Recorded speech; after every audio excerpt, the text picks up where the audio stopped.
Not every American understands the absolutely vital role that Germany and its Honorable Chancellor Merkel are playing in defense of the idea and the conscience of the West, but all of us who do, let me say thank you. My friends, in the four decades I have attended this conference, I cannot recall a year where its purpose was more necessary or more important than this panel is going to ask us to consider whether the West will survive. In recent years, this question would invite accusations of hyperbole and alarmism. Not this year. If ever there was a time to treat this question with a deadly seriousness, it is now. This question was real half a century ago, when Ewald von Kleist and the founders of this conference, indeed, it's why they first started coming to Munich. They did not assume that the West would survive because they had seen its near annihilation. They saw open markets give way to beggar-thy-neighbor protectionism and the poverty that imposed. They saw a world order fracture into clashing ethnic and nationalist passions and the misery that brought. They saw the rise of hostile great powers and the failure of deterrence and the wars that followed. From the ashes of the most awful calamity in human history was born what we call the West, a new and different and better kind of world order, one based not on blood and soil nationalism or spheres of influence or conquest of the weak by the strong, but rather on universal values, rule of law, open commerce, and respect for the national sovereignty and independence. Indeed, the entire idea of the West is that it is open to any person or any nation that honors and upholds these values. The unprecedented period of security and prosperity that we have enjoyed for the past 7 decades didn't happen by accident. It happened not only because of the appeal of our values, but because we backed them up with our power and persevered in their defense. Our predecessors did not believe in the end of history or that it bends inevitably towards justice. That's up to us. That requires our persistent, painstaking effort, and that's why we come to Munich year after year after year.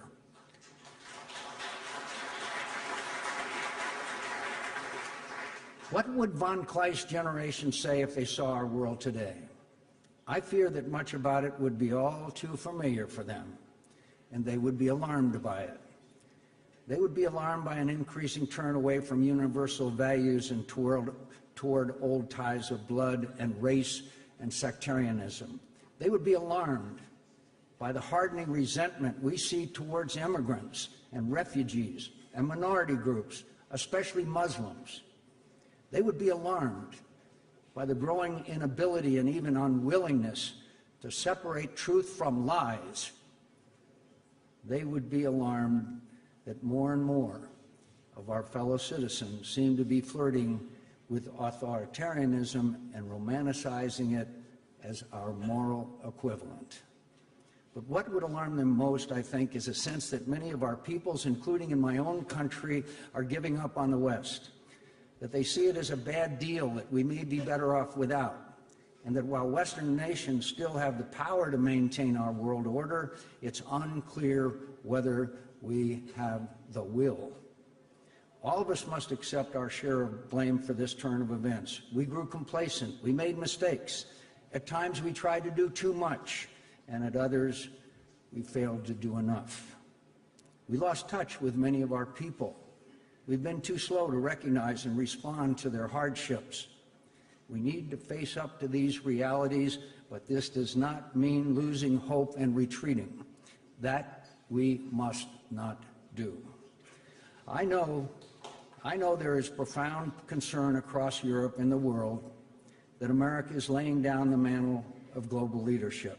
I can only speak for myself, but I do not believe that that is the message you will hear from all of the American leaders who cared enough to travel here to Munich this weekend. That's not the message you heard today from Secretary of Defense Jim Mattis. That's not the message you will hear from Vice President Mike Pence. That's not the message you will hear from Secretary of Homeland Security John Kelly.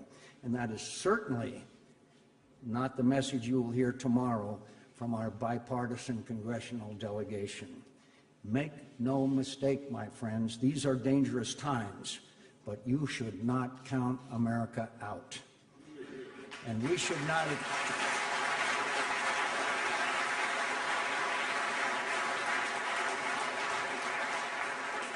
And we should not count each other out.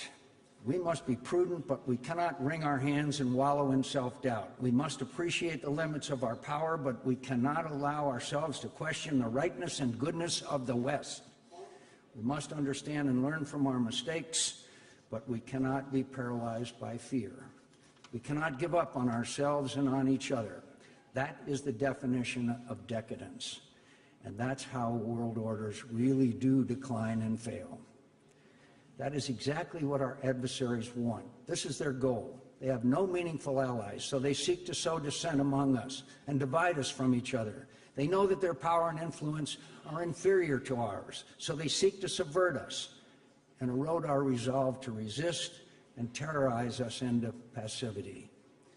They know they have little to offer the world beyond selfishness and fear. So they seek to undermine our confidence in ourselves and our belief in our own values.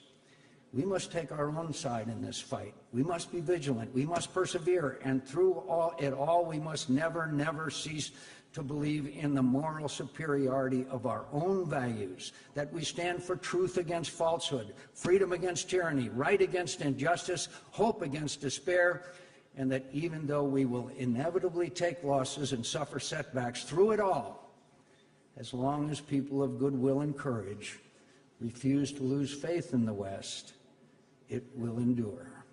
That's why we come to Munich. That's why we come to Munich, year in and year out, to revitalize our common moral purpose, our belief that our values are worth the fighting for. Because in the final analysis, the survival of the West is not just a material struggle. It is now, and has always been, a moral struggle. Now more than ever, we must not forget this. During one of the darkest days of the early Cold War, the great American novelist William Faulkner delivered a short speech in Stockholm upon receiving the Nobel Prize for Literature. "I decline to accept the end of man," Faulkner said. "I believe that man will not merely endure, he will prevail.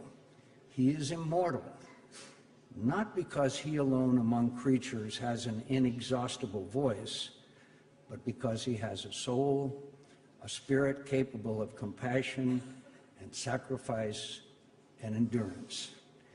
Even now, when the temptation to despair is greatest, I refuse to accept the end of the West. I refuse to accept the demise of our world order. I refuse to accept that our greatest triumphs cannot once again spring from our moments of greatest peril as they have so many times before. I refuse to accept that our values are morally equivalent to those of our adversaries. I am a proud, unapologetic believer in the West. I believe we must always, always stand up for it, for